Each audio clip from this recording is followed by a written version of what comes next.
ये रसूल जो हमारी ओर से इंसानों को रास्ता दिखाने के लिए नियुक्त हुए, हमने इनको एक दूसरे से बढ़ चढ़कर पद प्रदान किए। इनमें कोई ऐसा था जिससे अल्लाह ने खुद बातें की, किसी को उसने दूसरी हैसियतों से ऊंचे दर्जे दिए, और अंत में मरियम के बेटे ईसा को रोशन निशानियां प्रदान की और पवित्र आत्मा से उसकी सहायता की। अगर अल्लाह चाहता तो संभव न था कि इन रसूलों के बाद जो लोग रोशन निशानियां देख चुके थे वे आपस में लड़ते, मगर अल्लाह ये न चाहता था कि वो लोगों को बलपूर्वक विभेद करने से रोके। इस कारण उन्होंने परस्पर विभेद किया। फिर किसी ने माना और किसी ने इनकार की नीति अपनाई। हां, अल्लाह चाहता तो वे हरगिज न लड़ते, मगर अल्लाह जो चाहता है करता है। ऐ लोगो जो ईमान लाए हो, जो कुछ धन सामग्री हमने तुमको प्रदान की है उसमें से खर्च करो, इससे पहले कि वो दिन आए जिसमें न खरीद बिक्री होगी, न दोस्ती काम आएगी और न सिफारिश चलेगी। और जालिम वास्तव में वही हैं जो कुफ्र की नीति अपनाते हैं। अल्लाह वह जीवंत शाश्वत सत्ता जो संपूर्ण जगत को संभाले हुए है, उसके सिवा कोई इलाह यानी उपास्य नहीं है। वो न सोता है और न उसे ऊंघ लगती है। जमीन और आसमानों में जो कुछ है उसी का है। कौन है जो उसके सामने उसकी अनुमति के बिना सिफारिश कर सके? जो कुछ बंदों के सामने है उसे भी वो जानता है, और जो कुछ उनसे ओझल है उसे भी वो जानता है, और उसके ज्ञान में से कोई चीज उनके ज्ञान की पकड़ में नहीं आ सकती। ये और बात है कि किसी चीज का ज्ञान वो खुद ही उनको देना चाहे। उसका राज्य आसमानों और जमीन पर छाया हुआ है, और उनकी देखरेख उसके लिए कोई थका देने वाला काम नहीं है। बस वही एक महान और सर्वोपरि सत्ता है। दीन के मामले में कोई जोर जबरदस्ती नहीं है। सही बात गलत विचारों से अलग छांट कर रख दी गई है। अब जिस किसी ने बढ़े हुए फसादी का इनकार करके अल्लाह को माना, उसने एक ऐसा मजबूत सहारा थाम लिया जो कभी टूटने वाला नहीं। और अल्लाह जिसका सहारा उसने लिया है सब कुछ सुनने वाला और जानने वाला है। जो लोग ईमान लाते हैं उनका हिमायती और मददगार अल्लाह है, और वो उनको अंधकारों से प्रकाश में निकाल लाता है। और जो लोग इनकार की नीति अपनाते हैं उनके हिमायती और मददगार बढ़े हुए फसादी हैं, और वे उन्हें प्रकाश से अंधकारों की ओर खींच ले जाते हैं। ये आग में जाने वाले लोग हैं जहां ये हमेशा रहेंगे। क्या तुमने उस आदमी के हाल पर विचार नहीं किया जिसने इब्राहिम से झगड़ा किया था? झगड़ा इस बात पर कि इब्राहिम का रब कौन है, और इस कारण कि उस व्यक्ति को अल्लाह ने हुकूमत दे रखी थी। जब इब्राहिम ने कहा कि मेरा रब वो है जिसके अधिकार में जिंदगी और मौत है, तो उसने जवाब दिया, जिंदगी और मौत मेरे अधिकार में है। इब्राहिम ने कहा, अच्छा, अल्लाह सूरज को पूरब से निकालता है, तू तनिक उसे पश्चिम से निकाल ला। ये सुनकर वो सत्य विरोधी चकित रह गया, मगर अल्लाह जालिमों को सीधा रास्ता नहीं दिखाया करता। या फिर उदाहरण के रूप में उस आदमी को देखो जिसका एक ऐसी बस्ती पर से जाना हुआ जो अपनी छतों पर औंधी गिरी पड़ी थी। उसने कहा, ये आबादी जो तबाह हो चुकी है, इसे अल्लाह किस तरह दोबारा जीवन प्रदान करेगा? इस पर अल्लाह ने उसके प्राण ग्रस्त कर लिए और 100 वर्ष तक वो मुर्दा पड़ा रहा। फिर अल्लाह ने उसे दोबारा जीवन दान दिया और उससे पूछा, बताओ कितने समय तक पड़े रहे हो? उसने कहा, 1 दिन या कुछ घंटे रहा हूंगा। कहा, तुम पर 100 वर्ष इसी हालत में बीत चुके हैं। अब जरा अपने खाने और पानी को देखो कि उसमें जरा परिवर्तन नहीं आया है। दूसरी ओर जरा अपने गधे को भी देखो कि उसका पंजर तक जीर्ण हो रहा है। और ये हमने इसलिए किया है कि हम तुम्हें लोगों के लिए एक निशानी बना देना चाहते हैं। फिर देखो कि हड्डियों के इस पंजर को हम किस तरह उठाकर मांस और चर्म उस पर चढ़ाते हैं। इस तरह जब वास्तविकता उसके सामने बिल्कुल स्पष्ट हो गई तो उसने कहा, मैं जानता हूं कि अल्लाह हर चीज पर कुदरत रखता है। और वो घटना भी सामने रहे जब इब्राहिम ने कहा था कि मेरे मालिक, मुझे दिखा दे तू मुर्दों को कैसे जिंदा करता है। कहा, क्या तू ईमान नहीं रखता? उसने निवेदन किया, ईमान तो रखता हूं मगर दिल का इत्मीनान चाहता हूं। कहा, अच्छा तो 4 पक्षी ले और उनको अपने से हिला मिला ले, फिर उनका एक एक भाग एक एक पहाड़ पर रख दे, फिर उनको पुकार, वे तेरे पास दौड़े चले आएंगे। खूब जान ले कि अल्लाह अत्यंत प्रभुत्वशाली और तत्वदर्शी है। जो लोग अपने माल अल्लाह के मार्ग में खर्च करते हैं, उनके खर्च की मिसाल ऐसी है जैसे एक दाना बोया जाए और उससे 7 बालें निकलें और हर बाल में 100 दाने हों। इसी तरह अल्लाह जिसके कर्म को चाहता है बढ़ोतरी प्रदान करता है। वो समाई वाला भी है और सर्वज्ञ भी। जो लोग अपने माल अल्लाह के मार्ग में खर्च करते हैं और खर्च करके फिर एहसान नहीं जताते, न दुख देते हैं, उनका बदला उनके रब के पास है और उनके लिए किसी रंज और खौफ का मौका नहीं। एक मीठा बोल और किसी अप्रिय बात पर तनिक आंख बचा जाना उस दान से अच्छा है जिसके पीछे दुख हो। अल्लाह बेनियाज है और सहनशीलता उसका गुण है। ए ईमान लाने वालों, अपने दान को एहसान जताकर और दुख देकर उस आदमी की तरह मिट्टी में न मिला दो जो अपना माल सिर्फ लोगों के दिखाने को खर्च करता है और न अल्लाह को मानता है न आखिरत को। उसके खर्च की मिसाल ऐसी है जैसे एक चट्टान थी जिस पर मिट्टी की तह जमी हुई थी। उस पर जब जोर की बारिश हुई तो सारी मिट्टी बह गई और साफ चट्टान की चट्टान रह गई। ऐसे लोग अपनी दृष्टि में दान करके जो नेकी कमाते हैं उससे कुछ भी उनके हाथ नहीं आता और काफिरों को सीधा मार्ग दिखाना अल्लाह का नियम नहीं है।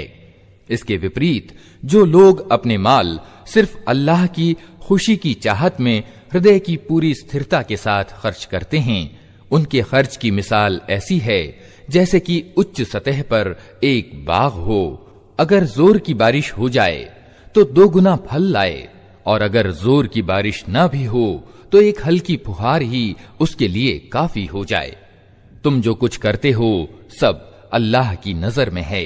क्या तुम में से कोई ये पसंद करता है कि उसके पास एक हरा भरा बाग हो, नहरों से सिंचित, खजूरों और अंगूरों और हर किस्म के फलों से लदा हो, और वो ठीक उस समय एक तेज बगुले के आघात में आकर झुलस जाए जबकि वो खुद बूढ़ा हो और उसके छोटे बच्चे अभी किसी योग्य ना हों। इस तरह अल्लाह अपनी बातें तुम्हारे सामने बयान करता है, शायद कि तुम सोच विचार करो। ऐ लोगो जो ईमान लाए हो, जो माल तुमने कमाए हैं और जो कुछ हमने धरती से तुम्हारे लिए निकाला है, उसमें से अच्छा हिस्सा अल्लाह के मार्ग में खर्च करो। ऐसा न हो कि उसके मार्ग में देने के लिए बुरी से बुरी चीज छांटने की कोशिश करने लगो। हालांकि वही चीज अगर कोई तुम्हें दे तो तुम हरगिज उसे लेना न चाहोगे। ये और बात है कि उसको स्वीकार करने में तुम देखी अनदेखी कर जाओ। तुम्हें जान लेना चाहिए कि अल्लाह बेनियाज है और अच्छे गुणों से विभूषित है। शैतान तुम्हें निर्धनता से डराता है और शर्मनाक नीति अपनाने के लिए उकसाता है, मगर अल्लाह तुम्हें अपनी बख्शिश और उदार कृपा की उम्मीद दिलाता है। अल्लाह बड़ी समाई वाला और सर्वज्ञ है। जिसको चाहता है हिकमत यानी तत्वदर्शिता प्रदान करता है, और जिसे हिकमत यानी तत्व ज्ञान मिली उसे वास्तव में बड़ी दौलत मिल गई। इन बातों से सिर्फ वही लोग शिक्षा ग्रहण करते हैं जो बुद्धिमान हैं। तुमने जो कुछ भी खर्च किया हो और जो मन्नत भी मानी हो, अल्लाह उसे जानता है और जालिमों का कोई मददगार नहीं। अगर अपने दान खुले रूप में दो तो ये भी अच्छा है, लेकिन अगर छिपाकर मुहताजों को दो तो ये तुम्हारे लिए ज्यादा अच्छा है। तुम्हारी बहुत सी बुराइयां इस नीति से मिट जाती हैं, और जो कुछ तुम करते हो अल्लाह को हर हाल में उसकी खबर है। ऐ नबी, लोगों को रास्ते पर ला देने की जिम्मेदारी तुम पर नहीं है। रास्ते पर तो अल्लाह ही जिसे चाहता है चलाता है, और भलाई के रास्ते में जो माल तुम खर्च करते हो वो तुम्हारे अपने लिए भला है। आखिर तुम इसीलिए तो खर्च करते हो कि अल्लाह की खुशी प्राप्त हो। तो जो कुछ माल तुम भलाई के रास्ते पर खर्च करोगे उसका पूरा पूरा बदला तुम्हें दिया जाएगा, और तुम्हारा हक हरगिज मारा न जाएगा। विशेष रूप से सहायता के हकदार वे निर्धन लोग हैं जो अल्लाह के कार्य में ऐसे घिर गए हैं कि अपने व्यक्तिगत जीविकोपार्जन के लिए धरती में कोई दौड़ धूप नहीं कर सकते। उनका स्वाभिमान यानी खुददारी देखकर अनजान आदमी समझता है कि ये संपन्न हैं। तुम उनके चेहरों से उनकी भीतरी हालत पहचान सकते हो, मगर वे ऐसे लोग नहीं हैं कि लोगों के पीछे पड़कर कुछ मांगें। उनकी सहायता में जो माल तुम खर्च करोगे वो अल्लाह से छिपा न रहेगा। जो लोग अपने माल रात दिन खुले और छिपे खर्च करते हैं उनका बदला उनके रब के पास है, और उनके लिए किसी खौफ और रंज की बात नहीं। मगर जो लोग ब्याज खाते हैं उनका हाल उस आदमी जैसा होता है जिसे शैतान ने छूकर बावला कर दिया हो, और इस हालत में उनके फंस जाने का कारण ये है कि वे कहते हैं व्यापार भी तो आखिर ब्याज ही जैसी चीज है, जबकि अल्लाह ने व्यापार को हलाल किया है और ब्याज को हराम। अतः जिस आदमी को उसके रब की ओर से ये नसीहत पहुंचे और आगे के लिए वो ब्याज खाने से बाज आ जाए, तो जो कुछ वो पहले खा चुका सो खा चुका, उसका मामला अल्लाह के हवाले है। और जो इस आदेश के बाद फिर इस कर्म को दोबारा करे वो जहन्नमी है, जहां वो हमेशा रहेगा। अल्लाह ब्याज का मठ मार देता है और खैरात यानी दान को बढ़ाता है, और अल्लाह किसी नाशुक्रे बुरे अमल वाले इंसान को पसंद नहीं करता। हाँ, जो लोग ईमान ले आएं और अच्छे कर्म करें और नमाज कायम करें और ज़कात यानी दान दें, उनका बदला बेशक उनके रब के पास है, और उनके लिए किसी खौफ और रंज का मौका नहीं। ऐ लोगो जो ईमान लाए हो, अल्लाह से डरो, और जो कुछ तुम्हारा ब्याज लोगों पर बाकी रह गया है उसे छोड़ दो, अगर वास्तव में तुम ईमान लाए हो। लेकिन अगर तुमने ऐसा न किया तो सावधान हो जाओ कि अल्लाह और उसके रसूल की ओर से तुम्हारे खिलाफ युद्ध की घोषणा है। अब भी तौबा कर लो और ब्याज छोड़ दो, तो अपना मूलधन लेने के तुम अधिकारी हो। न तुम अन्याय करो, न तुम्हारे साथ जुल्म किया जाए। तुम्हारा कर्जदार तंगी में हो तो हाथ खुलने तक उसे मोहलत दो, और अगर दान कर दो तो ये तुम्हारे लिए अधिक अच्छा है अगर तुम समझो। उस दिन के अपमान और मुसीबत से बचो जबकि तुम अल्लाह की ओर वापस होगे। वहां हर आदमी को अपनी कमाई हुई नेकी या बुराई का पूरा पूरा बदला मिल जाएगा, और किसी के साथ हरगिज जुल्म न होगा। ऐ लोगो जो ईमान लाए हो, जब किसी निर्धारित समय के लिए तुम आपस में कर्ज का लेन देन करो तो उसे लिख लिया करो। दोनों पक्षों के बीच इंसाफ के साथ एक आदमी दस्तावेज लिखे, जिसे अल्लाह ने लिखने पढ़ने की काबिलियत दी हो उसे लिखने से इनकार नहीं करना चाहिए।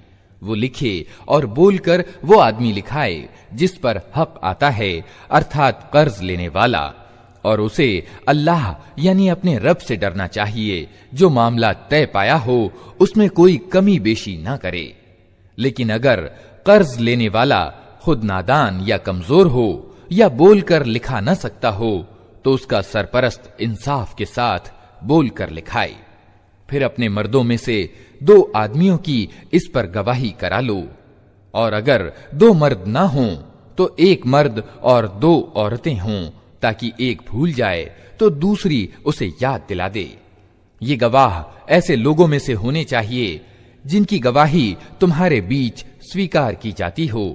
गवाहों को जब गवाह बनने के लिए कहा जाए तो उन्हें इनकार न करना चाहिए, मामला चाहे छोटा हो या बड़ा। अवधि के निर्धारण के साथ उसकी दस्तावेज लिखवा लेने में सुस्ती ना करो। अल्लाह के नजदीक ये तरीका तुम्हारे लिए ज्यादा न्याय संगत है। इससे गवाही कायम होने में ज्यादा आसानी होती है और संदेहों में तुम्हारे पड़ने की संभावना कम रह जाती है। हाँ, जो व्यापारिक लेन देन हाथ के हाथ तुम लोग आपस में करते हो उसको न लिखा जाए तो कोई हरज नहीं, मगर व्यापारिक मामले तय करते समय गवाह कर लिया करो। लिखने वाले और गवाह को सताया न जाए। ऐसा करोगे तो गुनाह का काम करोगे। अल्लाह के गजब से बचो। वो तुम्हें सही कार्यनीति की तालीम देता है और उसे हर चीज का ज्ञान है। अगर तुम किसी सफर में हो और दस्तावेज लिखने के लिए कोई लिखने वाला न मिले तो गिरवी यानी बंधक रखकर मामला करो।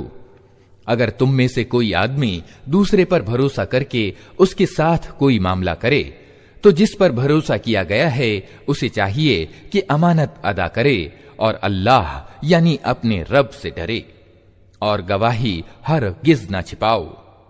जो गवाही छिपाता है उसका दिल गुनाह में लथपथ है और अल्लाह तुम्हारे कामों से बेखबर नहीं है। आसमानों और जमीन में जो कुछ है सब अल्लाह का है। तुम अपने दिल की बातें चाहे खोल दो या छिपाओ, अल्लाह हर हाल में उनका हिसाब तुमसे ले लेगा।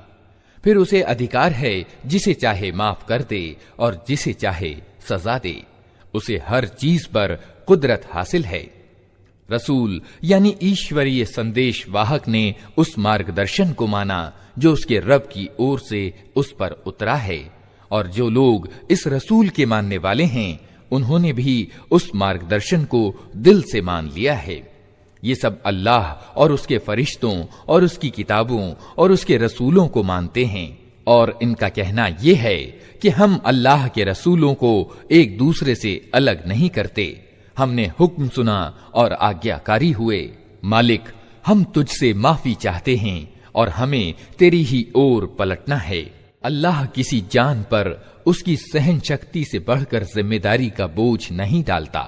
हर आदमी ने जो कमाई की है उसका फल उसी के लिए है और जो बुराई समेटी है उसका बवाल उसी पर है। ईमान लाने वालों, तुम इस तरह दुआ किया करो, ऐ हमारे रब, हमसे भूल चूक में जो खताएं हो जाएं उन पर पकड़ न कर। मालिक, हम पर वो बोझ न डाल जो तूने हमसे पहले लोगों पर डाले थे। रब, जिस बोझ को उठाने की ताकत हम में नहीं है वो हम पर न रख। हमारे साथ नरमी कर, हमें माफ कर दे, हम पर दया कर। तू हमारा स्वामी है, इनकार करने वालों के मुकाबले में हमारी मदद कर। अल्लाह के नाम से जो बड़ा ही मेहरबान और रहम करने वाला है। अलिफ लाम मीम। अल्लाह वो जीवंत नित्य सत्ता जो जगत व्यवस्था को संभाले हुए है। वास्तव में उसके सिवा कोई इलाह यानी ईश प्रभु नहीं है। ए नबी, उसने तुम पर यह किताब उतारी जो सत्य लेकर आई है और उन किताबों की पुष्टि कर रही है जो पहले से आई हुई थीं। इससे पहले वो इंसानों के मार्गदर्शन के लिए तौरात और इंजील उतार चुका है और उसने वो कसौटी उतारी है जो सत्य और असत्य का अंतर दिखाने वाली है। अब जो लोग अल्लाह के आदेशों को स्वीकार करने से इनकार करें उनको निश्चय ही सख्त सजा मिलेगी। अल्लाह अपार शक्ति वाला है और बुराई का बदला देने वाला है। धरती और आकाश की कोई चीज अल्लाह से छिपी नहीं। वही तो है जो तुम्हारी माओं के पेट में तुम्हारे रूप जैसा चाहता है बनाता है। उस जबरदस्त गहरी समझ वाले के सिवा कोई और रब नहीं है। ए नबी, वही रब है जिसने ये किताब तुम पर उतारी है। इस किताब में दो प्रकार की आयतें हैं, एक अटल जो किताब का मूल आधार हैं और दूसरी उपलक्षित। जिन लोगों के दिलों में टेढ़ है वे फितने यानी गुमराही की तलाश में सदैव उपलक्षित ही के पीछे पड़े रहते हैं और उनको मनमाना अर्थ पहनाने का प्रयास किया करते हैं, जबकि उनका वास्तविक अर्थ अल्लाह के सिवा कोई नहीं जानता। इसके विपरीत जो लोग ज्ञान में पक्के हैं वे कहते हैं कि हमारा इन पर ईमान है, ये सब हमारे रब ही की ओर से हैं। और सत्य ये है कि किसी चीज से उचित शिक्षा केवल बुद्धिमान लोग ही प्राप्त करते हैं। वे अल्लाह से प्रार्थना करते हैं कि पालनहार, जब तू हमें सीधे रास्ते पर लगा चुका है तो फिर कहीं हमारे दिलों में टेढ़ ना पैदा कर देना। हमें अपने दया निधि से दयालुता प्रदान कर कि तू ही वास्तविक दाता है। पालनहार, तू निश्चय ही सब लोगों को एक दिन इकट्ठा करने वाला है, जिसके आने में कोई संदेह नहीं। तू हरगिज अपने वादे से टलने वाला नहीं है। जिन लोगों ने इनकार की नीति अपनाई है, उन्हें अल्लाह के मुकाबले में न उनका धन कुछ काम देगा, न संतान। वे नरक यानी जहन्नम का ईंधन बनकर रहेंगे। उनका अंजाम वैसा ही होगा जैसा फिरऔन के साथियों और उनसे पहले के अवज्ञाकारियों का हो चुका है कि उन्होंने अल्लाह की आयतों को झुठलाया। नतीजा ये हुआ कि अल्लाह ने उनके गुनाहों पर उन्हें पकड़ लिया। और सत्य ये है कि अल्लाह सख्त सजा देने वाला है। अतः ए नबी, जिन लोगों ने तुम्हारे पैगाम को स्वीकार करने से इनकार कर दिया है, उनसे कह दो कि निकट है वो समय जब तुम परास्त हो जाओगे और जहन्नम की ओर हांके जाओगे, और जहन्नम बड़ा ही बुरा ठिकाना है। तुम्हारे लिए उन दो गिरोहों में एक शिक्षाप्रद निशानी थी जो बद्र की लड़ाई में एक दूसरे के मुकाबिल हुए। एक गिरोह अल्लाह के मार्ग में लड़ रहा था और दूसरा गिरोह विधर्मी था। देखने वाले आंखों से देख रहे थे कि विधर्मी गिरोह ईमान वाले गिरोह से 2 गुना है, किंतु नतीजे ने साबित कर दिया कि अल्लाह अपनी विजय और सहायता से जिसको चाहता है मदद देता है। नजर रखने वालों के लिए इसमें बड़ी शिक्षा निहित है। लोगों के लिए मनपसंद चीजें, स्त्रियां, संतान, सोने चांदी के ढेर, चुने घोड़े, चौपाए और खेती की जमीनें बड़ी लुभावनी बना दी गई हैं, किंतु ये सब दुनिया की कुछ दिनों के जीवन की सामग्रियां हैं। वास्तव में जो अच्छा ठिकाना है वो तो अल्लाह के पास है। कहो, मैं तुम्हें बताऊं कि इनसे अधिक अच्छी चीज क्या है? जो लोग धर्म परायणता यानी तकवा की नीति अपनाएं, उनके लिए उनके रब के पास बाग हैं, जिनके नीचे नहरें बहती होंगी, जहां उन्हें हमेशा का जीवन प्राप्त होगा। पाकीज़ा पत्नियां उनकी संगिनी होंगी और अल्लाह की प्रसन्नता उन्हें प्राप्त होगी। अल्लाह अपने बंदों के रवैये पर गहरी नजर रखता है। ये वे लोग हैं जो कहते हैं कि मालिक, हम ईमान लाए, हमारी खताओं को माफ कर और हमें जहन्नम की आग से बचा ले। ये लोग धैर्य से काम लेने वाले हैं, सत्यवान हैं, आज्ञाकारी और दानशील हैं, और रात की अंतिम घड़ियों में अल्लाह से क्षमा की प्रार्थनाएं किया करते हैं। अल्लाह ने खुद इस बात की गवाही दी है कि उसके सिवा कोई इलाह यानी ईश प्रभु नहीं है, और फरिश्ते और सब ज्ञानवान भी सच्चाई और न्याय के साथ इस पर गवाह हैं कि उस बलशाली गहरी समझ वाले के सिवा वास्तव में कोई इलाह यानी ईश प्रभु नहीं है। अल्लाह के निकट दीन केवल इस्लाम है। इस दीन से हटकर जो विभिन्न मार्ग उन लोगों ने ग्रहण किए जिन्हें किताब दी गई थी, उनकी इस कार्यनीति का कोई कारण इसके सिवा न था कि उन्होंने ज्ञान आ जाने के बाद आपस में एक दूसरे पर ज्यादती करने के लिए ऐसा किया। और जो कोई अल्लाह के आदेश और मार्गदर्शन के अनुपालन से इनकार कर दे, अल्लाह को उससे हिसाब लेते कुछ देर नहीं लगती। अब यदि ए नबी ये लोग तुमसे झगड़ा करें तो उनसे कहो, मैंने और मेरे अनुयायियों ने तो अल्लाह के आगे अपने आप को समर्पित कर दिया है। फिर किताब वालों और जो किताब नहीं रखते दोनों से पूछो, क्या तुमने भी उसके आज्ञा पालन और बंदगी को स्वीकार किया? यदि किया तो वे सीधा मार्ग पा गए, और यदि इससे मुख मोड़ा तो तुम पर केवल संदेश पहुंचा देने की जिम्मेदारी थी। आगे अल्लाह स्वयं अपने बंदों के मामलों को देखने वाला है। जो लोग अल्लाह के आदेश और मार्गदर्शन को मानने से इनकार करते हैं और उसके पैगंबरों को नाहक कत्ल करते हैं और ऐसे लोगों की जान लेने को उतारू हो जाते हैं जो इलाह यानी ईश प्रभु की मखलूक में से न्याय और सच्चाई का हुक्म देने के लिए उठें, उनको दर्दनाक सजा की खुशखबरी सुना दो। ये वे लोग हैं जिनके कर्म दुनिया और आखिरत दोनों में अकारथ गए और उनका सहायक कोई नहीं है। तुमने देखा नहीं कि जिन लोगों को किताब के ज्ञान में से कुछ अंश मिला है उनकी दशा क्या है। उन्हें जब अल्लाह की किताब की ओर बुलाया जाता है ताकि वो उनके बीच फैसला करे, तो उनमें से एक गिरोह उससे पहलू बचाता है और उस फैसले की ओर आने से मुंह फेर जाता है। उनकी ये नीति इस कारण से है कि वे कहते हैं जहन्नम की आग तो हमें छुएगी तक नहीं, और यदि जहन्नम की सजा हमको मिलेगी भी तो बस कुछ दिन। उनकी मनगढ़ंत धारणाओं ने उनको अपने दीन के विषय में बड़े भ्रम में डाल रखा है। मगर क्या बनेगी उन पर जब हम उन्हें उस दिन इकट्ठा करेंगे जिसका आना निश्चित है। उस दिन हर व्यक्ति को उसकी कमाई का बदला पूरा पूरा दे दिया जाएगा और किसी के साथ अन्याय न होगा।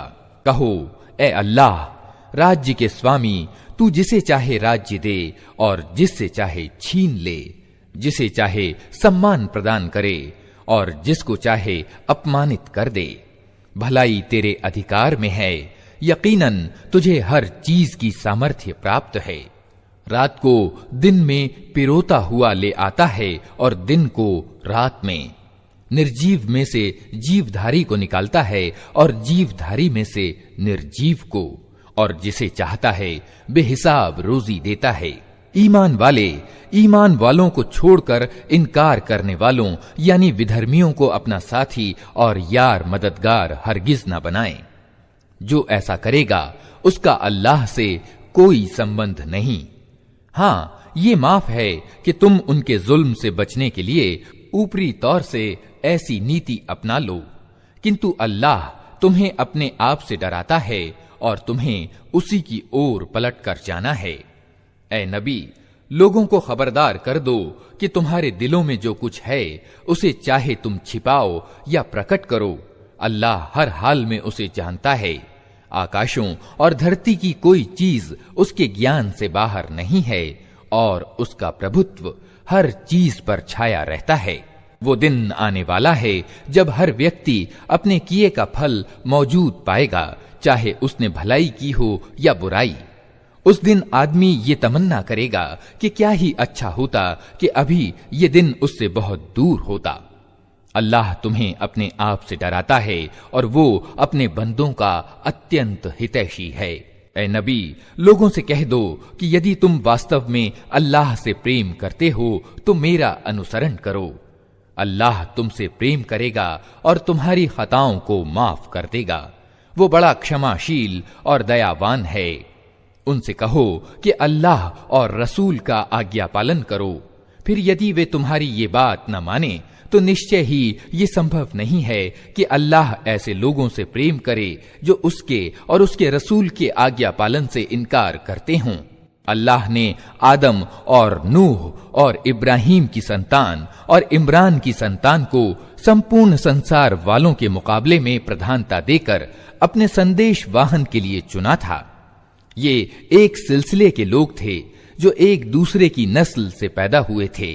अल्लाह सब कुछ सुनता और जानता है। वो उस समय सुन रहा था जब इमरान की स्त्री कह रही थी, मेरे पालनहार, मैं इस बच्चे को जो मेरे पेट में है तुझे भेंट स्वरूप अर्पित करती हूँ। वो तेरे ही कार्य के लिए अर्पित होगा।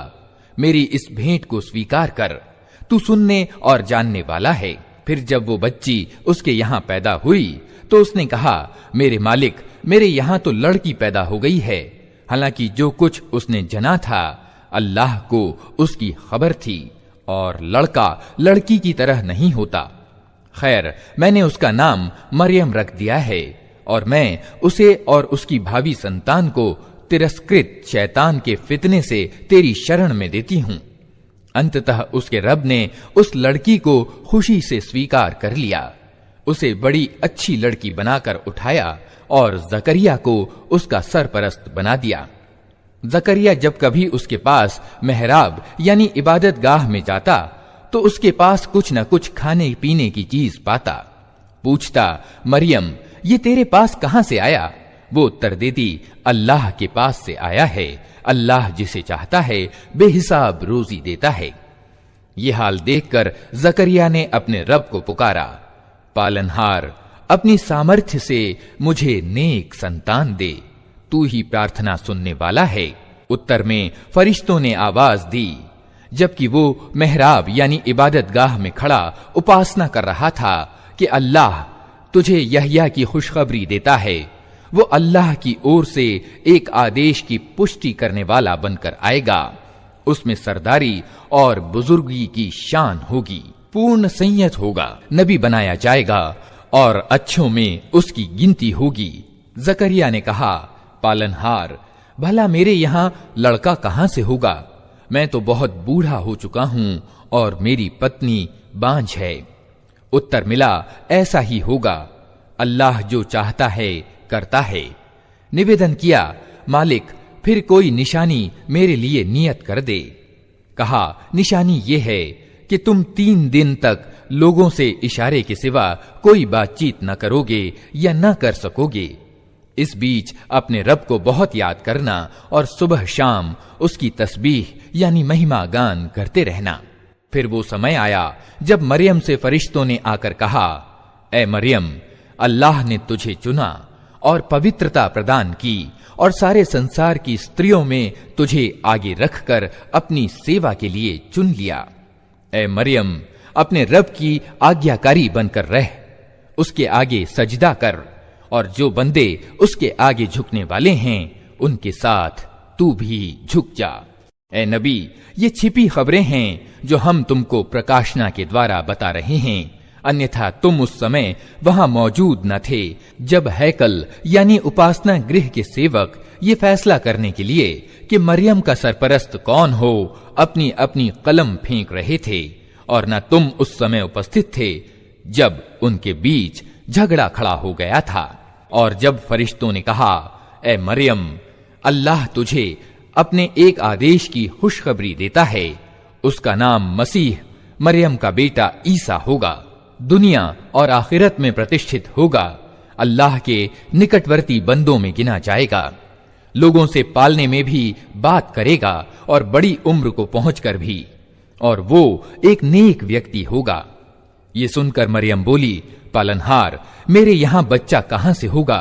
मुझे तो किसी मर्द ने हाथ तक नहीं लगाया। उत्तर मिला, ऐसा ही होगा, अल्लाह जो चाहता है पैदा करता है।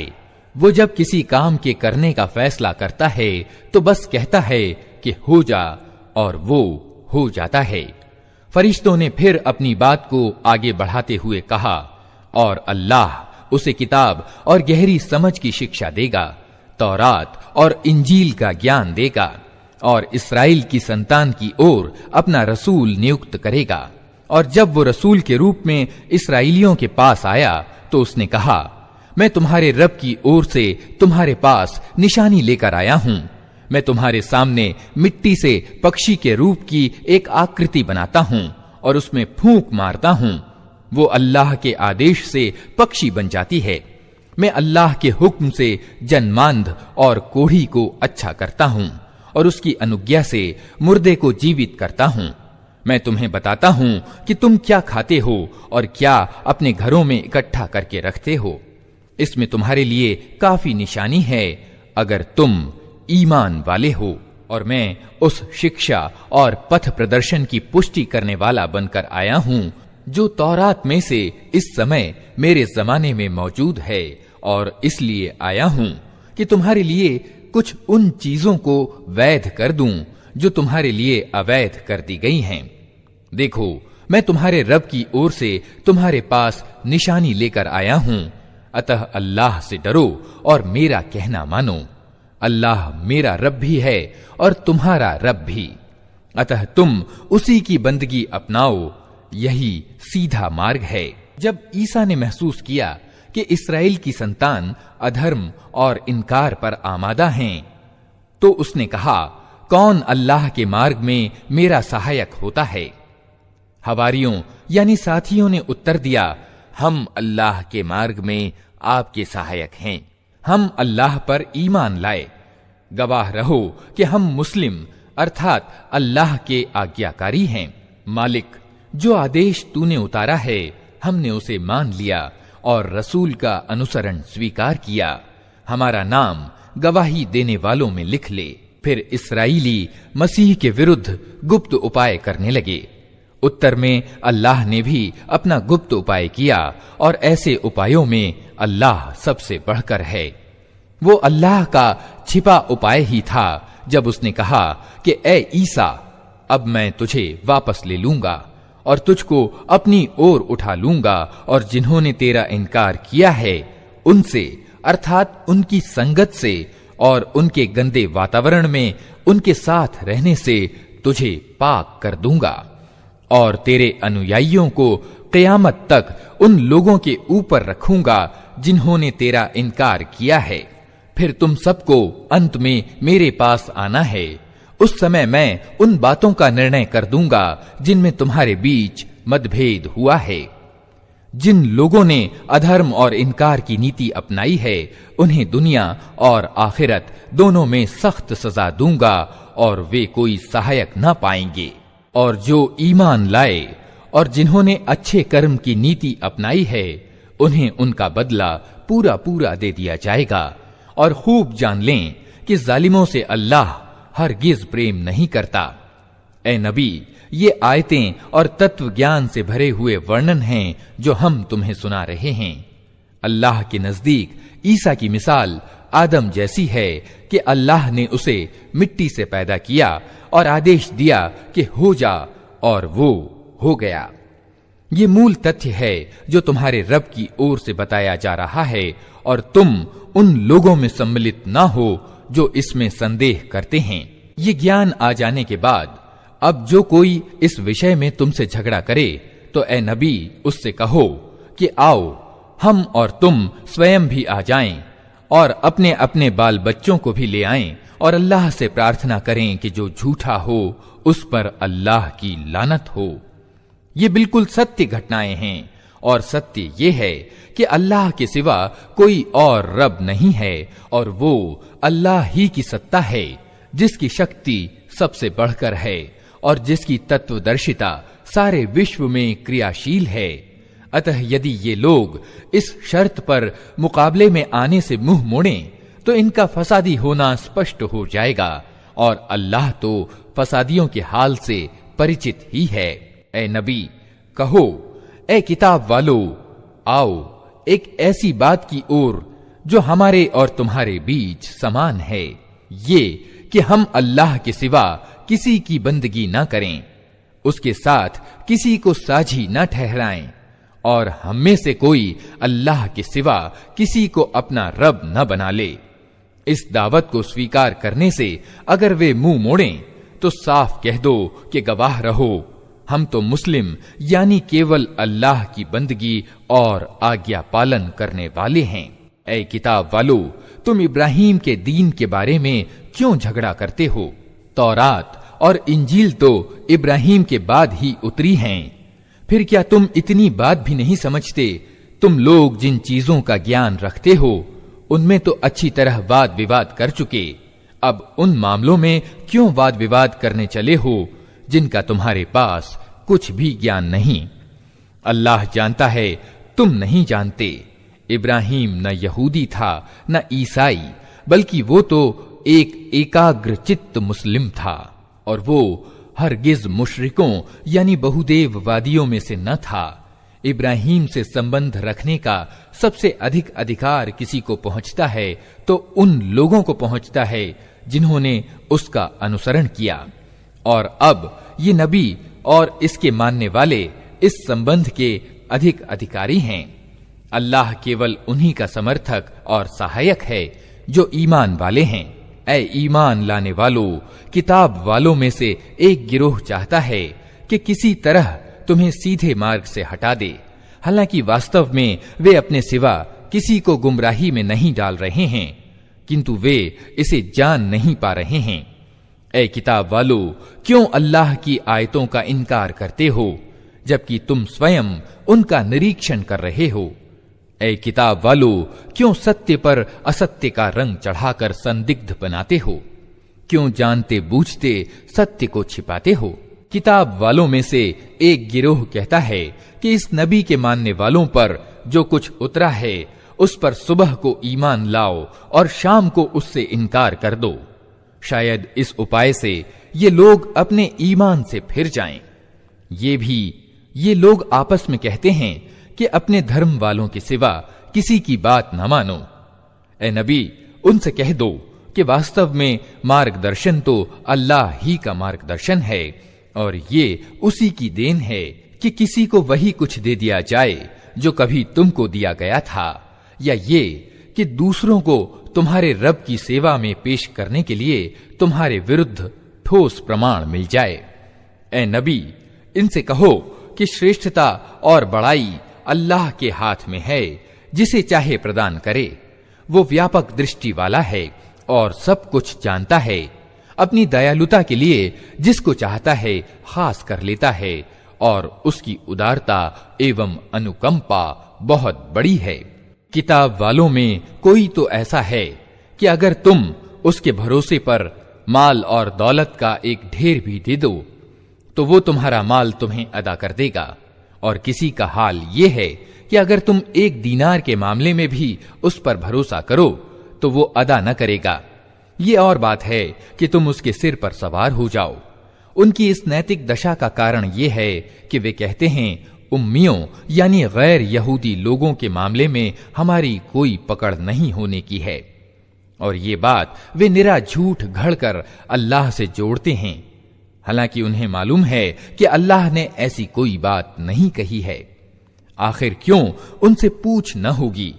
जो भी अपनी प्रतिज्ञा को पूरा करेगा और बुराई से बचकर रहेगा वो अल्लाह का प्रिय बनेगा, क्योंकि परहेजगार लोग अल्लाह को पसंद हैं। रहे वे लोग जो अल्लाह की प्रतिज्ञा और अपनी कस्मों को थोड़े मूल्य पर बेच डालते हैं तो उनके लिए परलोक में कोई हिस्सा नहीं। अल्लाह क़यामत के दिन न उनसे बात करेगा, न उनकी ओर देखेगा और न उन्हें पाक करेगा, बल्कि उनके लिए तो बड़ी दर्दनाक सजा है।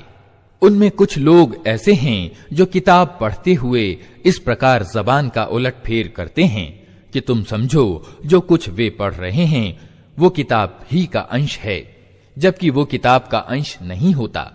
वे कहते हैं कि ये जो कुछ हम पढ़ रहे हैं ये अल्लाह की ओर से है, हालांकि वो अल्लाह की ओर से नहीं होता। वे जानबूझकर झूठ बात अल्लाह से जोड़ देते हैं। किसी इंसान का ये काम नहीं कि अल्लाह तो उसको किताब और निर्णय शक्ति और पैगंबरी प्रदान करे और वो लोगों से कहे कि अल्लाह को छोड़कर तुम मेरे बंदे बन जाओ। वो तो यही कहेगा कि सच्चे रब्बानी अर्थात प्रभु सेवक बनो, जैसा कि उस किताब की शिक्षा का तकाजा है जिसे तुम पढ़ते और पढ़ाते हो। वो तुमसे हरगिज ये न कहेगा कि फरिश्तों को या पैगंबरों को अपना रब बना लो। क्या ये संभव है कि एक नबी तुम्हें कुफ्र यानी अधर्म और इनकार का आदेश दे जबकि तुम मुस्लिम यानी आज्ञाकारी हो? याद करो, अल्लाह ने पैगंबरों से वचन लिया था कि आज मैंने तुम्हें किताब और गहरी समझ और बुद्धिमत्ता प्रदान की है। कल अगर कोई दूसरा रसूल तुम्हारे पास उसी शिक्षा की पुष्टि करता हुआ आए जो पहले से तुम्हारे पास मौजूद है तो तुम्हें उसको मानना होगा और उसकी सहायता करनी होगी। ये कहकर अल्लाह ने पूछा, क्या तुम इसका इकरार करते हो और इस पर मेरी ओर से प्रतिज्ञा की भारी जिम्मेदारी उठाते हो? उन्होंने कहा, हाँ, हम इकरार करते हैं। अल्लाह ने कहा, अच्छा तो गवाह रहो और मैं भी तुम्हारे साथ गवाह हूं। इसके बाद जो अपनी प्रतिज्ञा से फिर जाए वही अवज्ञाकारी है।